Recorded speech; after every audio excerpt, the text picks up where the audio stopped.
things returned to violence, it made it difficult for progress to be made.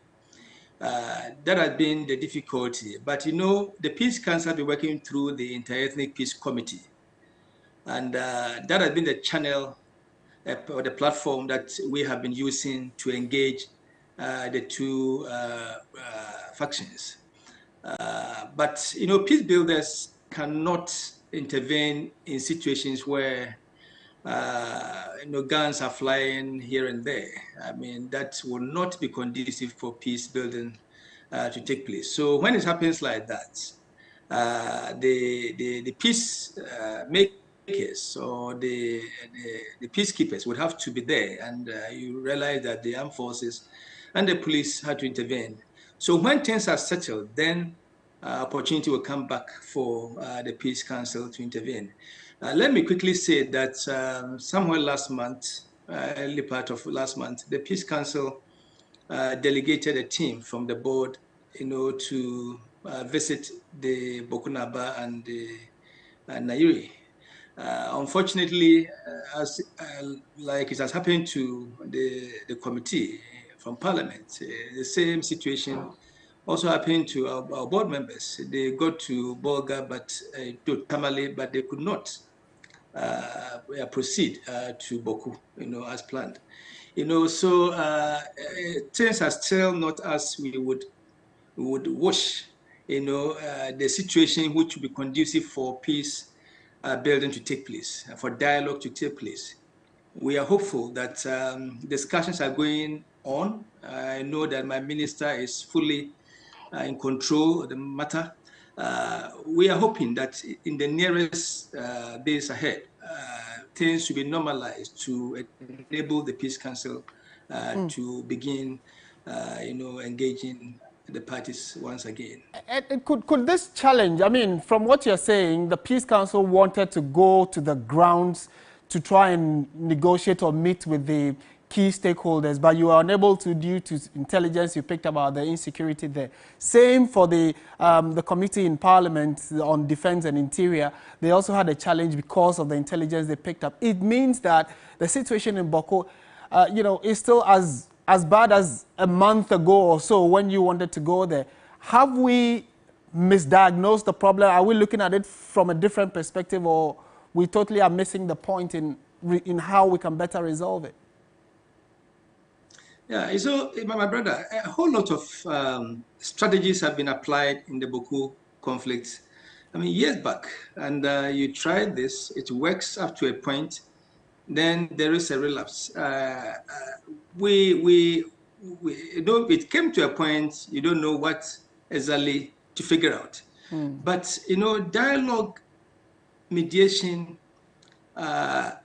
consistent and frank discussions is the sure way out of the situation. We have to open up and be frank with the situation.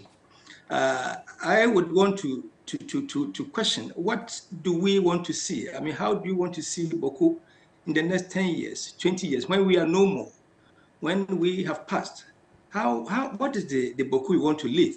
I think this should be guiding our conduct. And all of us cannot be winners. It cannot happen. Indeed, in mediation, in ADR, as we will say, it is win-win. We have to shift positions. Otherwise, if we click to the positions we are still holding, you know, it will be difficult for us to find solutions. So let us shift a bit. You can't gain 100%. You may gain 40, somebody may gain 50, somebody may gain 10%. But we all must shift so that we get to a compromise position where everybody will have some gains and everybody will have some losses. Right. We have to do that as the way forward for Boko and other places. Right. I have two final questions for you, if you'd indulge me. The most immediate will be the issue of the accusation that has been leveled against the Peace Council, for instance, that you seem to have been a bit more too quiet on this issue of peace in Boko, or, you know, resolving the conflict in Boko. What's your response to the fact that the Peace Council seems to be a little too quiet and relaxed on this? We haven't been quiet at all. We haven't relaxed. I think probably people should acquaint themselves, with the Peace Council Act. We are not firefighters. A peace institution like the UN, for example, you expect UN to get into the Ukraine issue. No. We use the soft approaches. Dialogue, negotiation, you engage. You use all kinds of behind the scenes methods. Right. So when people are in the thick of violence, you cannot expect a peace institution or a peace builder, to engage. No, it will be fatal. So that is why it is important, those who are trained to do so, the police, the military, they are supposed to be the frontliners in the event that violence has broken.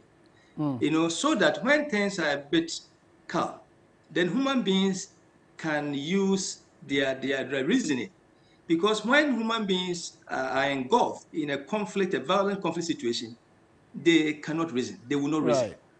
You see, so that is the situation. So we should understand the work the Peace Council has to do in conflict situations. Okay. Yes. Right, and my final question, probably putting you on the spot there, but it has to do with the recent development at Ashaiman, where some military men went there to brutalize residents there. As the Peace Council, this must have come to your attention, I'm sure. What are your thoughts on it if you haven't already publicly declared your position? No, we haven't done that, and the board has to, discuss some of these things before myself. I can come out or the chairman says something. But coming from a human rights point of view, I think that the military could have allowed the police to investigate. Our police has more. They have a resilience and all the strategies to get whoever was involved. So I think they should have exercised restraint and allowed the police, whose duty it is, to arrest people of such nature. Those who commit crimes, to do it. And the police has indicated, strongly, today's papers, that they have the capacity to do that. Right. Absolutely. Thank you so much, Mr. Amoh. George Amoh is the Executive Secretary of the National Peace Council. Thank you so much for your thoughts on this developing issue in Bawku and then also Ashaiman. And talking about Ashaiman, though, the Ghana Police Service has arrested 6 persons for their alleged involvement in the murder of a soldier, Imoro Sharif, at Ashaiman, Taifa. The 6, according to the police, have been picked up at various locations within Ashaiman and its environs as a result of painstaking, sustained intelligence-led operations. My colleague Komla Adom has more in this report. After many days of silence by the Ghana Police Service following the murder of a soldier, Sharif Imoro at Ashaiman, the service has issued a comprehensive detail of events from the killing of a soldier on March 4 to when at least 6 individuals were picked up in connection with the killing of a soldier at Ashaiman, Taifa. The service reveals that on the day the soldier was murdered, he was found in a pool of blood. The assailants attacked him and intended to rob him of his mobile phone and other gadgets. In the ensuing struggle, he was stabbed multiple times with a knife. The police says their investigations reveal on the 3rd of March the deceased visited a female friend at Ashaiman New Town at about 10:30 p.m. and left the place in the middle of the night at about 1:30 a.m. during which the attack happened. The crime scene team retrieved a number of items including a knife with blood stains, a backpack which contained a Samsung tablet, an Apple laptop and a military uniform. Painstaking investigations conducted by the service led to the initial arrest of 2 individuals, namely Safian Musa and Ibrahim Abdul, who aided the police to arrest some other individuals. On March 10, the police arrested Samuel Tete and Abubakar Sadiq, 2 other individuals in addition to the initial 2, making 4 suspects. On the 11th and 12th of March, 2 other individuals were arrested, namely Yusuf Mohammed and Abdul Gafaru. The police says among the 6 individuals, a mobile phone belonging to the deceased soldier was sold many times. In fact, It indicates that they are still tracking the whereabouts of the mobile phone because two of the suspects have refused to give information about who is in custody of that mobile phone. Family of a slain Imoro Sharif, according to the police statement, has been briefed on the status of investigations and the progress made so far. My son is very calm. He doesn't have friends around. It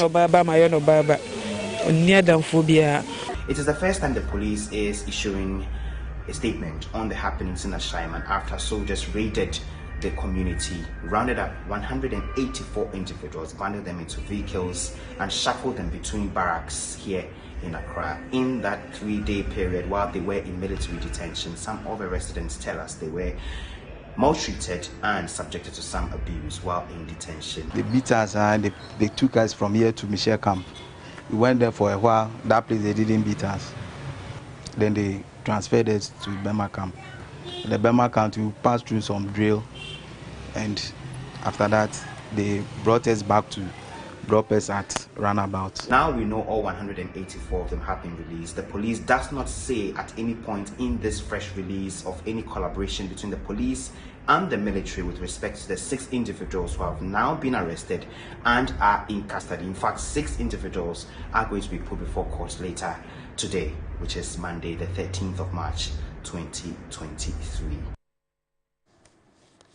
All right, so that's the latest coming from the Ghana Police Service regarding development in Ashaiman. And then it begs the question, if the police used same intelligence to try and get 6 people arrested with no brutality, no violence, then it questions what kind of intelligence were the Ghana Army using that led to the beating of several people and arrest of 184 human beings, some of them still in the custody. So we would interrogate and keep asking questions and see what answers we can get regarding that. In a related development, though, the Member of Parliament for Ashaiman, Ernest Nogbe, has reiterated his resolve to sue the Ghana Armed Forces and the government over last week's brutalities in the constituency. The MP is also pressing hard for adequate compensation for the 184 residents who were rounded up by the military and others who also suffered various forms of molestation on the fateful Tuesday. I had information that the guys were picked up, they were arrested, so they are in police custody as we speak. And that is why we continue to condemn the act of the military, because they are not trained to effect arrest. The police personnel are trained to arrest and then also to investigate matters. So all the 184 that the military have arrested, they could not find even a single culprit amongst them. And so you can understand what they came to commit in the constituency. But be it that is me, the police have done a yeoman job. The IGP himself was on the ground midnight to effect the arrest.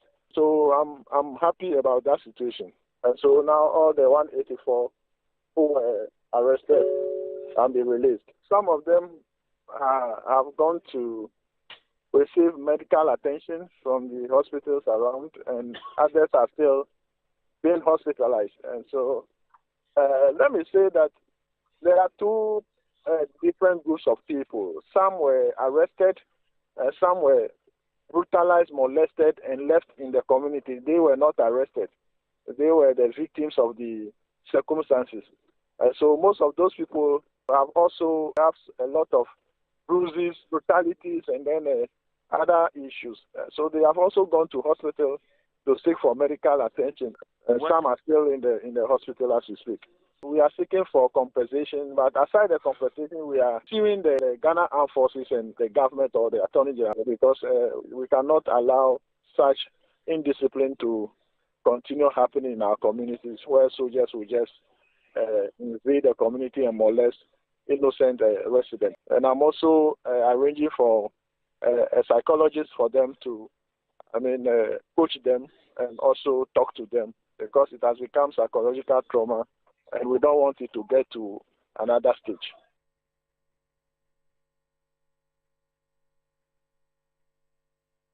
Live on TV3. Now we're going to our other big headline story that we have for you, having to do with the vaccines and their availability, and currently we are told they are being distributed across the country. So the distribution of the childhood vaccines to the districts and facilities across the country is expected to commence. We are told it has already commenced. A statement signed by the Director General of the Ghana Health Service, Dr. Patrick Kumar-Boaje, said that the regional cold vans have been deployed with consignments to their various regional cold rooms for onward delivery.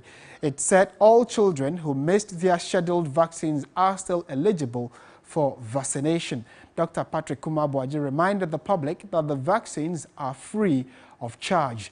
These vaccines, he said, would be available at designated health facilities and all child welfare clinics across the country. It urged all caregivers not to rush for the vaccines since adequate provisions was made for the rest of the year and beyond. And this is actually coming on the back of what the Health Minister himself, Kweku Agyeman-Manu, had told Parliament, that they were looking at a period of 2 to 3 weeks for the consignment to arrive. But even earlier than that stipulated time, we are told that some of these vaccines have arrived. Distribution has commenced. Let's touch base with our correspondent across the country to get a sense of what the situation really is in the various hospitals and healthcare facilities. And we are starting from the Ashanti region, where Ibrahim Abubakar, our correspondent, is currently at one of the hospitals and has joined us via Zoom. Ibrahim, good evening. How am I saying that? Good afternoon to you. Thank you for joining us. Which facilities have you visited? What can you report? Well, Martin, so this morning I visited 4 facilities within the Kumasi sub-metro. The biggest hospital, that's Kompanochi Teaching Hospital. Then I went to Menchia District Hospital. Then Kumasi South Hospital and Kari. And all these 4 hospitals that I've mentioned, I speak to you, they are yet to get delivery of the vaccine. Even though in the morning I engaged with the regional health director, who confirmed to me that the vaccines are in the region already, but they are yet to distribute them to these facilities. In fact, he was telling me that they will start the distribution from the district levels, where some of them have not even gotten the vaccine for too long a time. So that is where they will start the distribution. And hopefully by the close of the day or early tomorrow morning, then all these big hospitals will also receive the vaccine. In fact, this morning, the number of parents that I saw at the child health unit at the various facilities have kind of tripled as compared to what I saw last week, because most of them heard that the vaccines are in, and for that matter, they brought their children for them to be vaccinated. But unfortunately, some of them have to return home disappointed, frustrated, because they were told the vaccines are not in the facilities yet. But there is hope, because they've been told that it is in the region. So hopefully by tomorrow, if they come, they will get some of the vaccines for their children. So usually, currently what the hospital authorities are doing is that in order not to inconvenience the parents, they will give them a maximum of 1 week. They don't want to tell them tomorrow. Then tomorrow they come and still the vaccines are not in. So they will give them up to 1 week. Those who are around can come tomorrow and see if the vaccines are in, then their children will be vaccinated. Right, Ibrahim, thank you so much. We will definitely be coming back to you subsequently to get to know whether the final rollout has also started. But Ibrahim was joining us from the Ashanti region. We'll be crossing quickly to the northern region and Savannah areas, where Christopher Amakun, who is our man in that part of the country, has also been gauging the mood regarding the distribution of these very important vaccines for children in Ghana who for a few months now and have not been taken through the regular vaccination process due to the unavailability of these vaccines. What we know is that over the weekend, weekend, a first consignment arrived. The health minister himself is assuring Parliament and the entire country, especially mothers and parents, that hopefully between a period of 2 to 3 weeks maximum, we should have enough or sufficient vaccines in the country for the children and onward distribution. Christopher Amoako has been to the Tamale Teaching Hospital. He's also joined us. Chris, good afternoon. Thank you for joining us. What's the situation in your area? Yes, so Martin, over here in the northern region, though the vaccines have arrived since yesterday, but the health officials, the regional health directorate, is yet to make allocations to the various districts and health facilities. Now, earlier today when I visited the regional health directorate, I saw some vehicles of district health directors at the health directorate waiting for the distribution to be done so that they can also carry or move their vaccines to the various districts. But at the Tamale Teaching Hospital and the Tamale West and Central Hospitals, the parents earlier today trooped to these facilities because they heard that the vaccines were in. But when they got there, they were disappointed because the hospitals were yet to take delivery of the vaccines. So some of them have been told to come tomorrow because they are hoping that by tomorrow the vaccines will be available at the health facilities. I spoke to some of them and they had this to say. Today I came to TTH Hospital to see that they are talking about vaccines. So and I came to see that. Last year I came, but it was not there. So this day I came to see that is it there or not. So when today I came and I'm feeling it like it is there or it is not there. But I came, but it is there. Last month I was here last month. So when I came here, I didn't get the drugs. So all of us, we feel embarrassed on it because we didn't get the drugs. So even me, they keep me stranded because of the drugs. So I was there like 30 minutes, 1 hour. They said that the drugs wasn't there. So that is why I came today, to know if I can, let me see if they have brought in the medicine, the vaccination. So as what I'm seeing here now is like the vaccines that are in. So tomorrow I will come for it.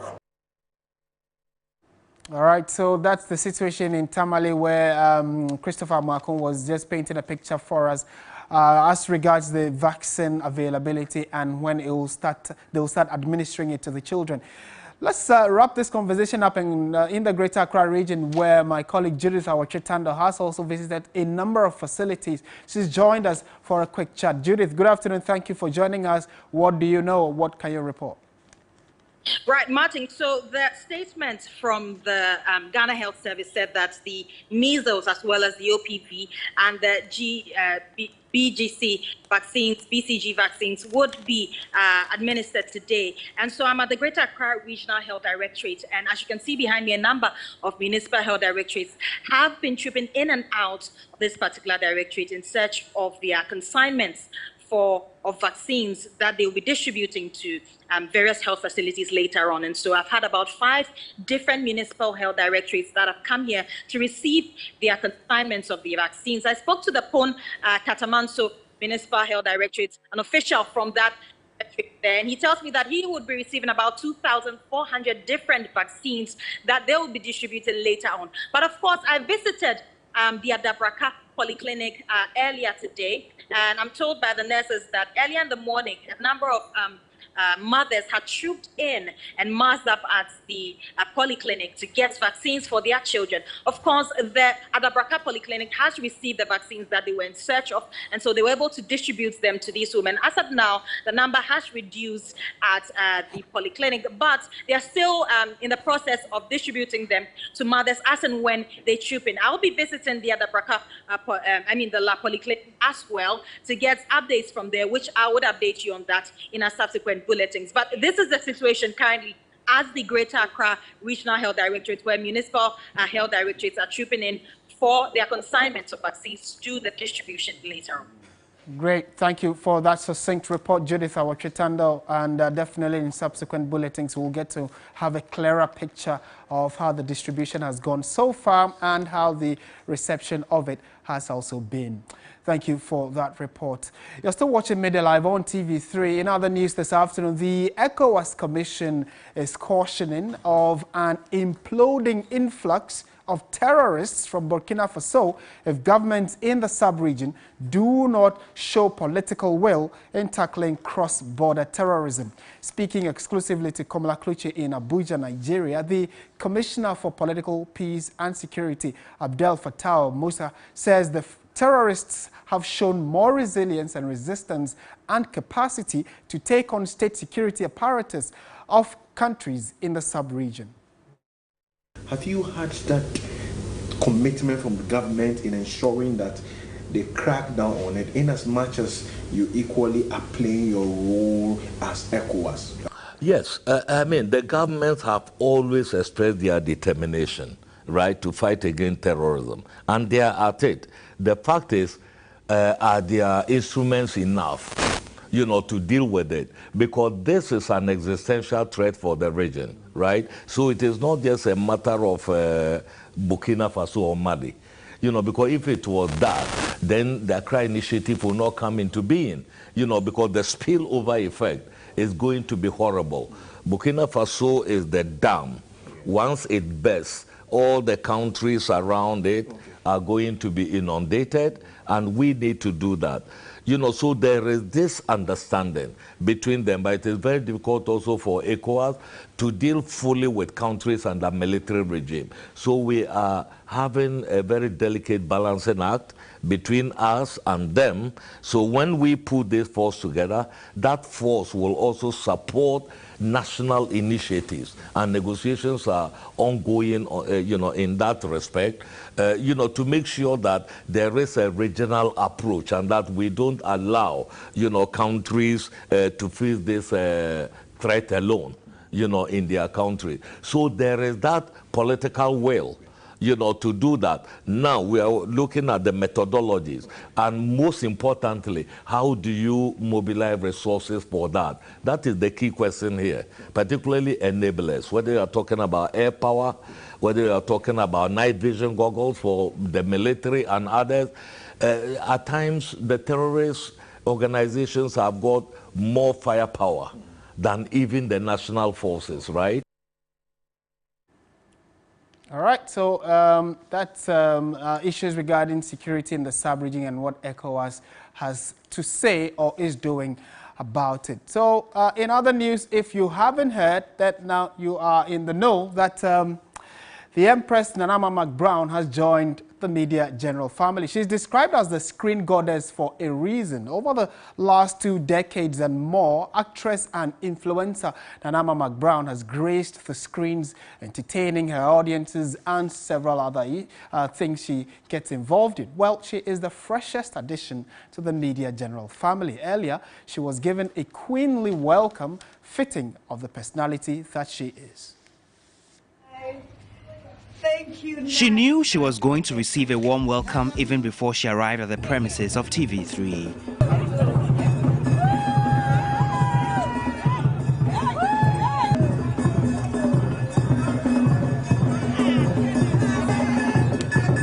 What she may not have anticipated, I guess, was the elaborateness of a welcome.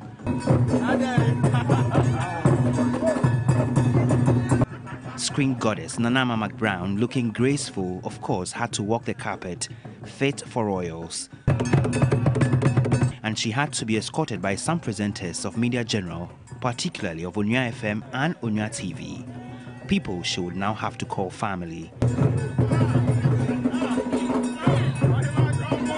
Some familiar faces, others who for the last 2 decades and in some cases more, only watched and idolized the actress and TV presenter she loves to call herself, would be full of thanks to God for her next chapter.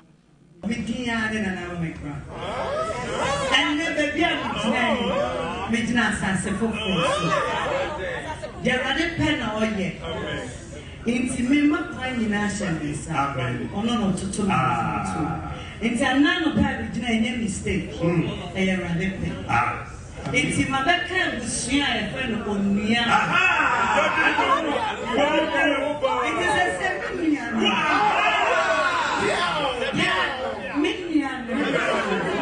It is arguably the biggest media transfer after weeks of speculation over her future. But in Onua, she can find friends and family. She won't take long to hit the ground running.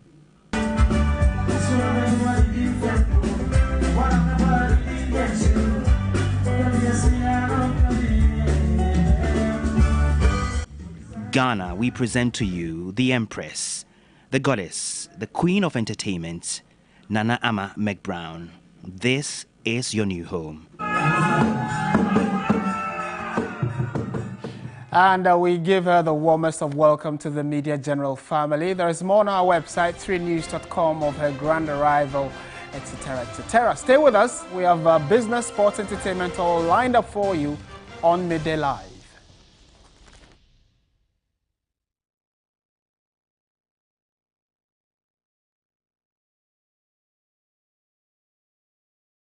I love my life. So the moment the COVID-19 vaccine was available, I went for my jab. I want to stay away from getting too sick or even going to the hospital. Me too. Nothing is more painful than losing your life or a family member or getting sick when you know the vaccine can stop that. The COVID-19 vaccine is safe. You only live once, so take the vaccine to enjoy your good life. Get vaccinated now. This message is from the Ministry of Health and Ghana Health Service with support.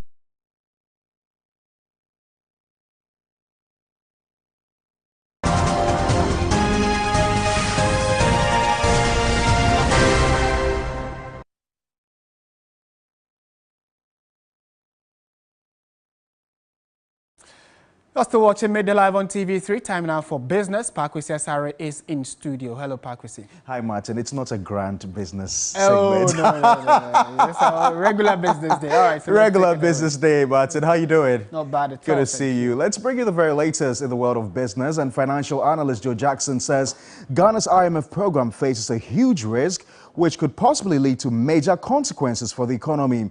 According to him, the outcome of the domestic debt exchange program shows it will take a lot more for government to close its financing gap and ultimately achieve its debt sustainability target of 55% of GDP. Now, speaking in an interview with 3 Business, Mr. Jackson said getting external creditors to accept a higher haircut will be difficult. Because of the way we scaled down the domestic debt exchange program, right? We are now achieving debt sustainability. It's going to be a lot more complicated than it was before. And we're going to end up imposing a much bigger haircut on the foreign commercial creditors and then the bilateral and the multilateral creditors than we had anticipated. Of course, having to impose that higher haircut just means that the negotiations are going to be a lot more torturous and a lot more complicated. With the bilateral and the multilateral agencies, we can hope that the geopolitical situation, the issues to do with West African stability may be in our favor. But with the commercial debtors, we now estimate at some 40% of all of our debt. There's no such consideration. And we have estimated up to 50% haircut. They're not going to take this kindly. They're going to insist that everybody is treated the same. We have the complications of China, who is not exactly as forgiving as the rest of the other bilateral.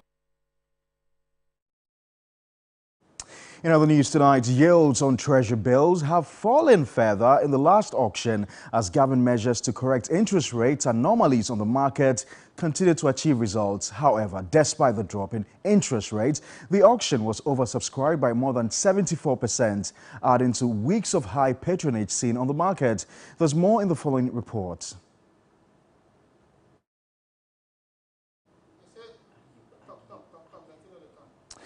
Right, so we're going to bring you that story shortly, but there's more also on this latest auction results. You can tune into www.3news.com, where we have all the very latest on government's treasury bills results. And we've seen over the weeks treasury bills, the interest rate on treasury bills going down, and some believe it's a correction of the market anomalies.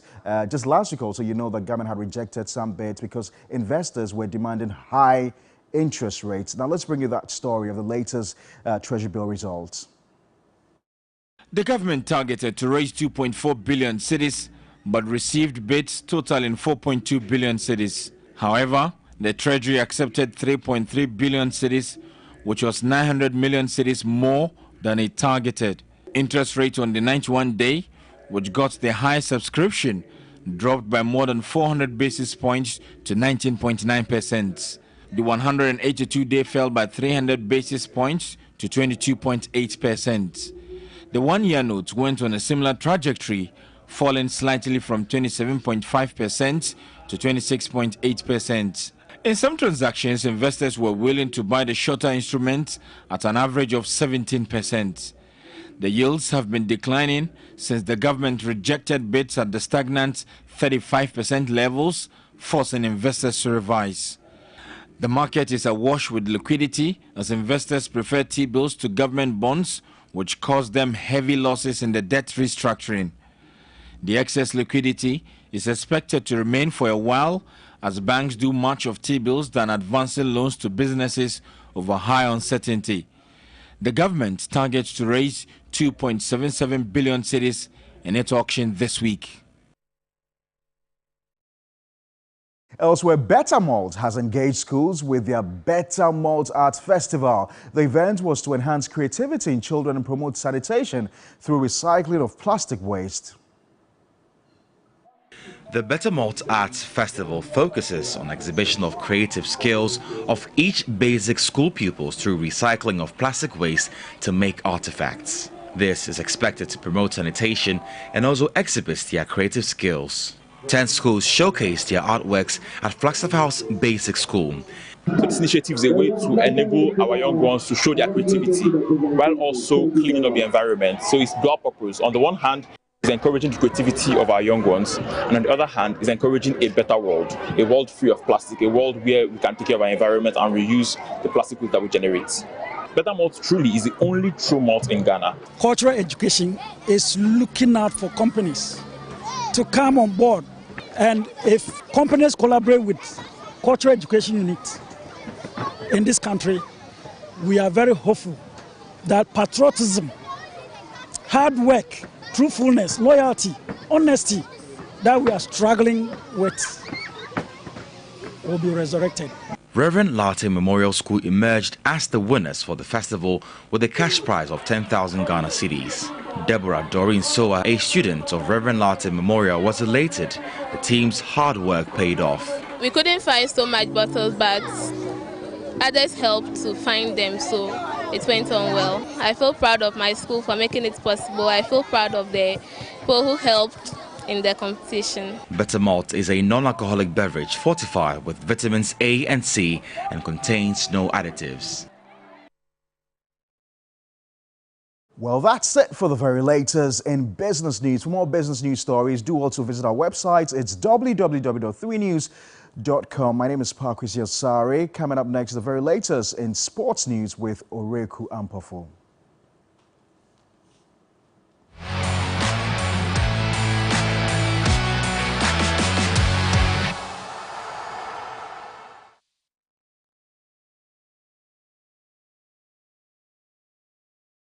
All right, time for sports. Oreku Ampofo is here.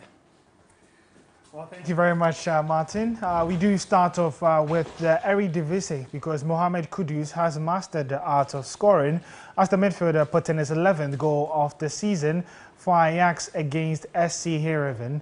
Now, Kudus scored the first goal under 10 minutes to help his side. Is now 1 goal away from being the joint top scorer in the Dutch league this season, and he's also taken his tally for club and country to 20 goals. It's the first time that he's ever reaching such feat in his career.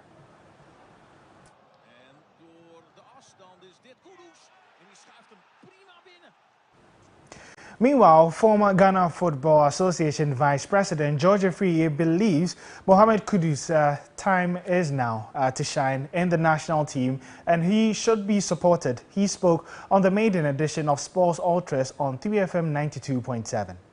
He needs our prayers and support. At a point when he will even fail us, let's continue to support him.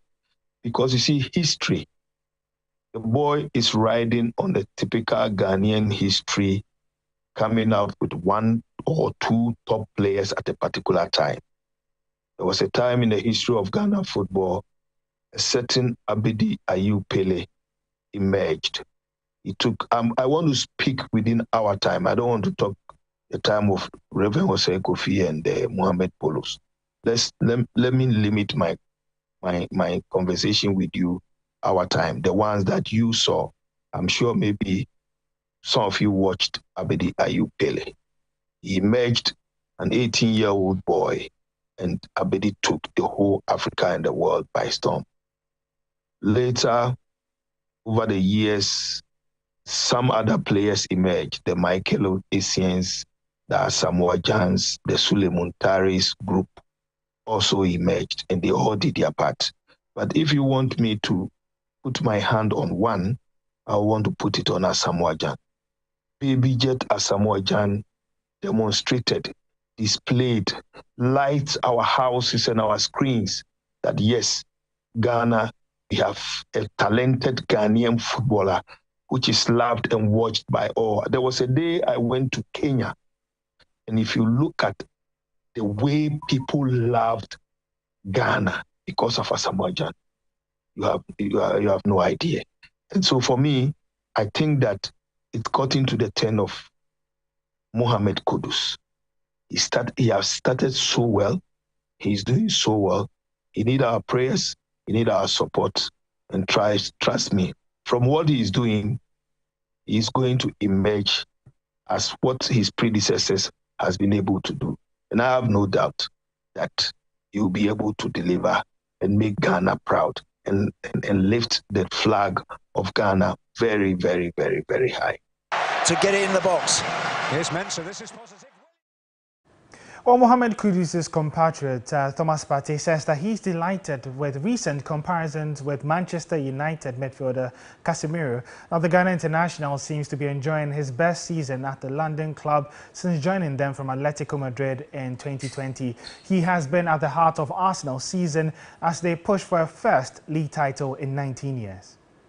Well, I think I have to concentrate on my work. I'm really happy, to be at least seen by some people, and I think the most important is to keep helping the team, which is the mentality I have, and also to work on myself. Well, that's how we wrap up the sport here on Midday. If you're after some more stories, you can follow us on social media at 3SportsGH. Up next on Midday Live is Entertainment with Noella.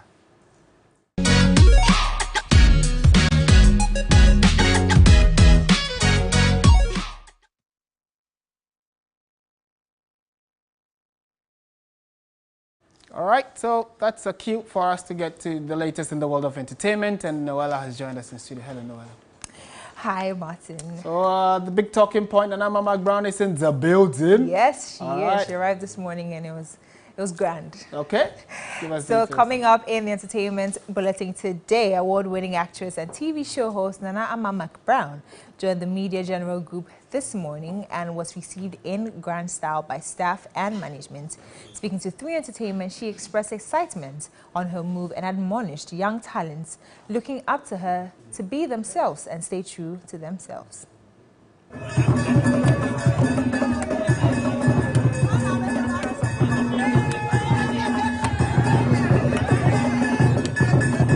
I'm grateful to God because He orders my steps and He has brought me here. I am so excited that I'm here. I think I have the energy, I think I'm capable, and I think it's a wonderful family to be part of. I am grateful and I'm excited to be here. What does this move mean to you? For Media General to look out for me, it means that I'm worth coming here too. So I have a lot in the sleeve. I have a lot to do here. I am capable mostly to do everything we're doing here. So look out for good things, things that will benefit the society, things that will qualify us or me as a woman, and things that honestly will help the young generation coming. I want to impact the young generation. I want to impact the girls, the women. I mean, especially the people who don't have certificate to boast of, have CVs to look out for job. So I'm welcome, yes or no. Yes. With regards to you speaking about the girls, the young ones that are looking up to you, what is that one advice that you have for them? What I tell myself every day is, I have to do me.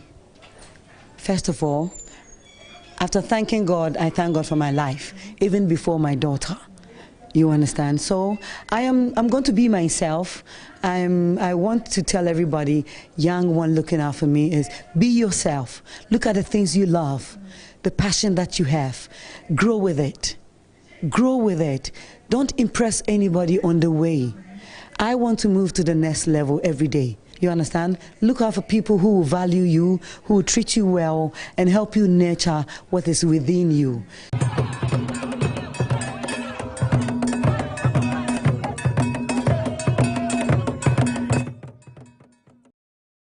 That's definitely a great addition to the family. For more entertainment news, do visit our pages on social media, 3 Entertainment GH. And that's it for entertainment here on Midday Live. My name is Noella. Over to you, Martin.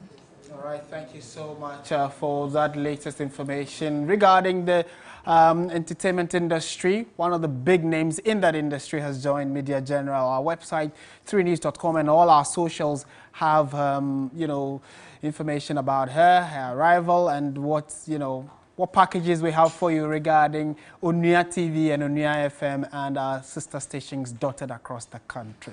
You're still watching Midday Live. Let's find out what's happening on the international front.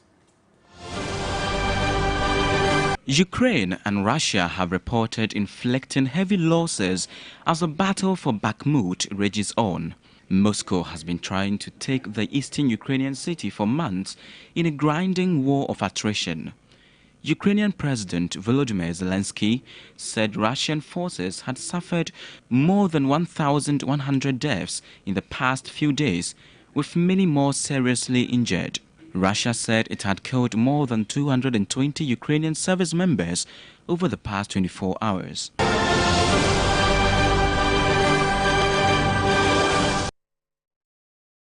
And just before we go, let's find out what's on our website, 3news.com, that we've been talking about. It's loaded with several stories. On your screen now is State of the Nation 2023. The PNC lauds Akufo-Addo for showing good faith amid economic crisis. Also, Akwaboah Jr. dazzles at Mark Brown's unveiling at Media General. And like we brought to you earlier, Nana Mark Brown joins Media General. There's a video of her quote-unquote triumphant entry when she came into the premises earlier today. There's also the story about former President John Dramani Mahama, who says, who is actually being told that he has no chance. That's according to Kofi Palu, who says John Mahama has no chance in the 2024 elections. And other headlines, don't be desperate. 2024 elections will be fought on records. That's according to Justin Kondia Frimpong, who is the General Secretary of the New Patriotic Party. Several other stories on our website there for you. Stop the blame game, take responsibility. That's Mahama to the government. Sports, entertainment, business stories, all of them you can find on our website, and then also international news as well. And similar things we brought to you from 12 o'clock up until now. My name is Martin Esiedudate. Have a good afternoon, and as always, stay positive. Bye for now.